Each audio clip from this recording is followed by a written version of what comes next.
রোজ রোজ মাছ মাংস খাওয়াতে খাওয়াতে একদিকে যেমন বিড়ালের একঘেয়েমি থাকে, আরেকদিকে ক্যাট প্যারেন্টসদেরও থাকে।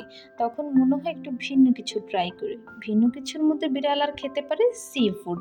এই সি ফুডগুলো হচ্ছে ক্র্যাব, লবস্টার, স্ক্যালপ। কিন্তু এগুলোর প্রাইস একদিকে অনেক বেশি, অন্যদিকে রয়েছে প্রসেসিংয়ের ঝামেলা। আর যারা স্টুডেন্ট তাদের জন্য তো আরও বেশি ইম্পসিবল ব্যাপার এগুলো কিনে খাওয়ানো।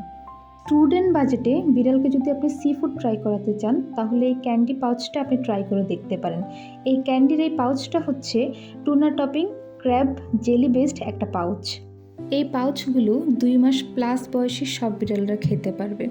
এই পাউচগুলো কিন্তু পুষ্টিগুণে ভরপুর, ওজন নিয়ন্ত্রণ, স্টুলের গন্ধ কমাতে সাহায্য করে এবং মিনারেল সমৃদ্ধ এবং স্বাদে তো অনেক টেস্টি। এটা আর বলতে হবে না, বিড়ালকে দিলেই বুঝতে পারবেন।